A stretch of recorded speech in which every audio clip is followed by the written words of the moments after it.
Morning. Morning.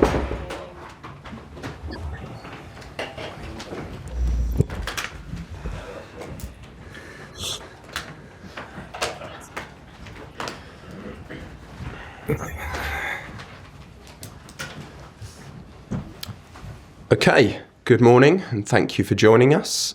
We will take the usual format today and begin with a live section and start with Gail Davis and Sky Sports News.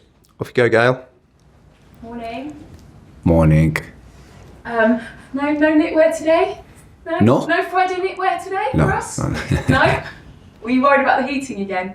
No, better today. Yeah? Better. Okay. Shall we start by talking injuries, in particular Cole Palmer, given what happened against United? Where is he at and how careful are you going to have to be with him over the next few weeks, given it was kind of maybe a risk that didn't pay off to start in that game? Yeah, we decided to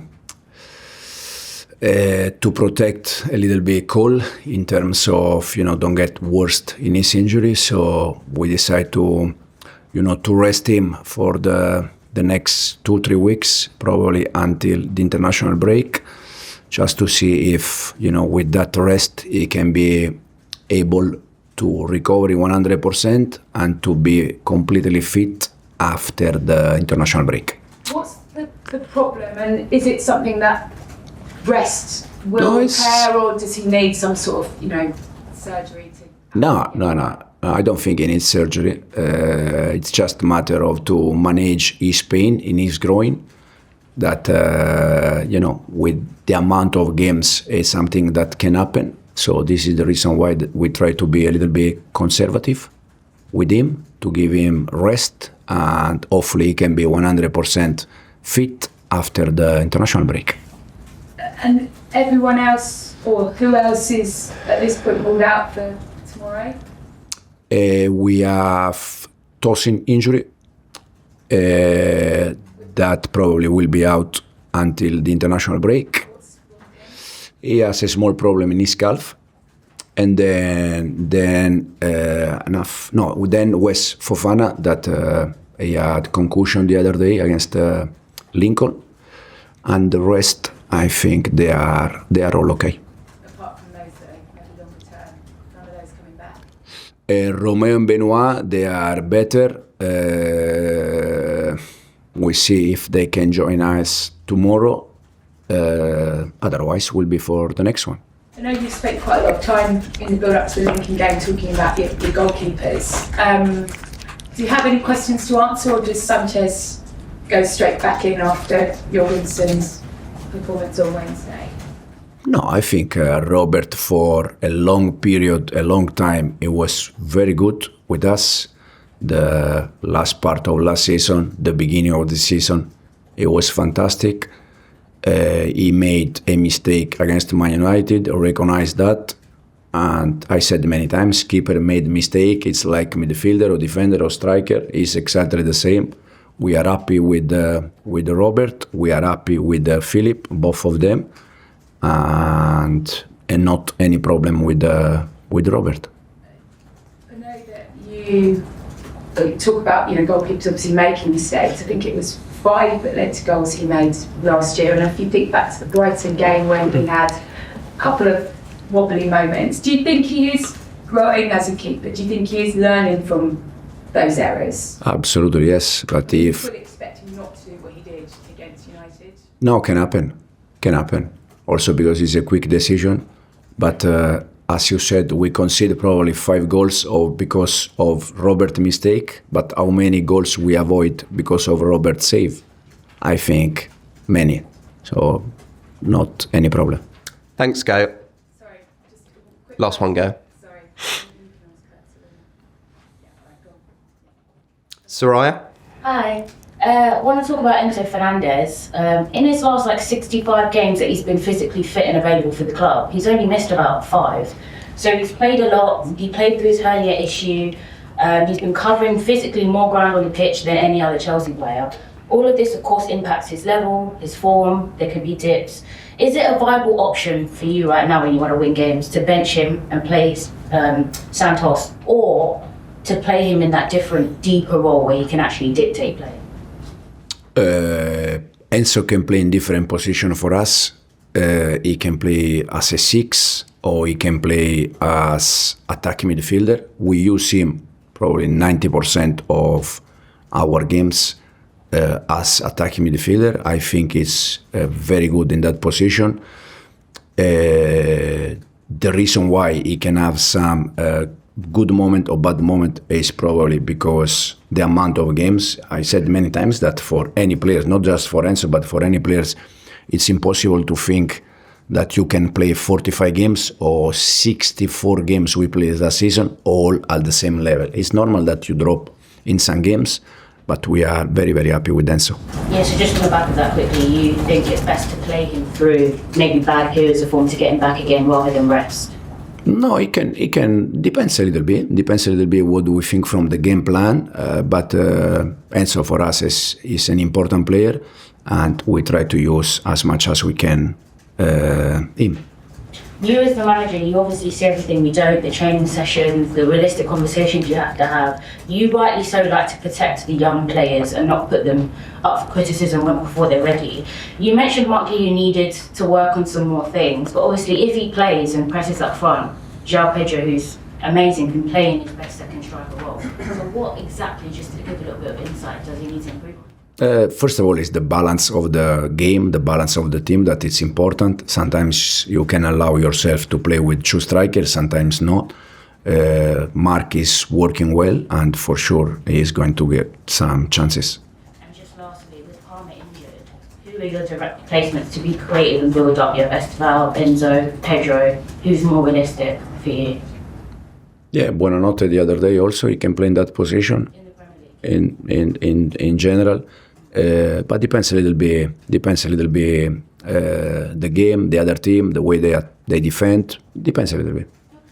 Thanks, Soraya. John? Just on Cole Palmer, how big an impact is it going to have? You've got a really important week coming up. Not having him obviously playing the influence he has on the team, but also if João drops to number 10, then you are looking a bit short, aren't you, up front for number 9, a striker? We said that with Cole we are a better team, but we also said that we need to play games without Cole. So we're going to find a solution. We are not going to play with 10 players for sure. We're going to be 11 players for sure. And we're going to find a different solution.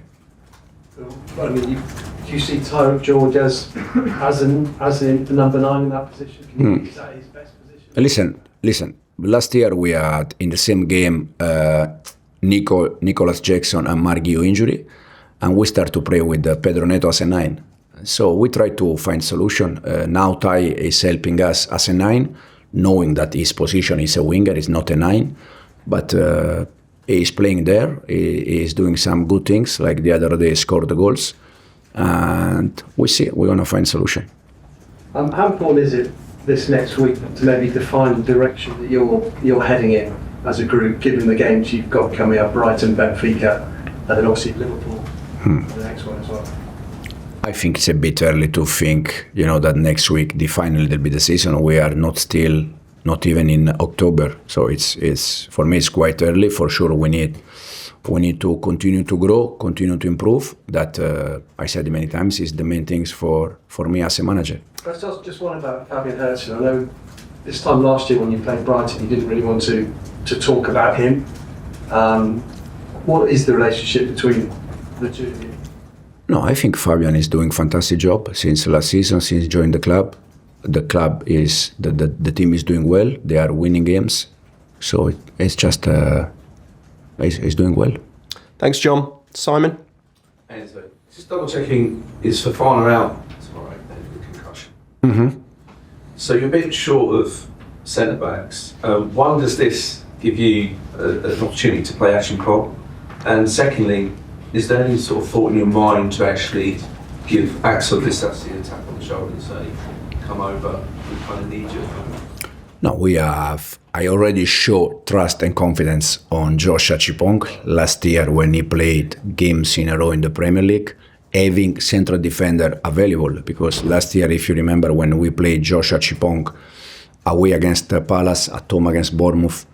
The reason why was not because we didn't have any central defender. I think Tosin was available, Benoit was available. I mean, we trust Josh not because of the injury situation. So nothing changed with Josh. We trust Josh 100%. He was ill this week. He had the first session yesterday with us.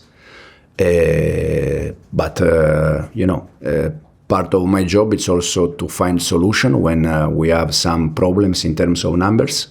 I just said last year I tried to do the same with number 9 when Nicolas was injured, when Guiu was injured. We try with Pedro, we try with Tai. I will try to find solution also in this moment with the central defenders. So in terms of Axel Disasi though, he still won't be considered as an option? There is not any information from the club to consider that. So at the moment it's not an option. Okay, and last question, Davide, please. You're approaching a very important week, a lot of important games. Are you planning on rotating some players? The question maybe is, how do you plan to rotate players when you're facing such an important week? Yeah, no, we try always to rotate players. I think has to be the main target this season. Also because, the amount of games, the amount of injury, but at the same time, sometimes you are not able to rotate players because in that position, for any reason, you like numbers, you don't have the right numbers. So we try, for sure, we have 3 games in a week. We're going to try to rotate players, but some of them has to repeat every game. We're approaching the second international break. Can you start to measure the impact of playing the Club World Cup? In this moment, for different reasons, we have different problems. I think we have 7-8 players out, unfortunately. Is this a consequence from last season? I don't know. I said many times we don't have the answer, unfortunately. But again, we're gonna try to adapt and find a solution. Okay, thanks everyone. Cameras off, please.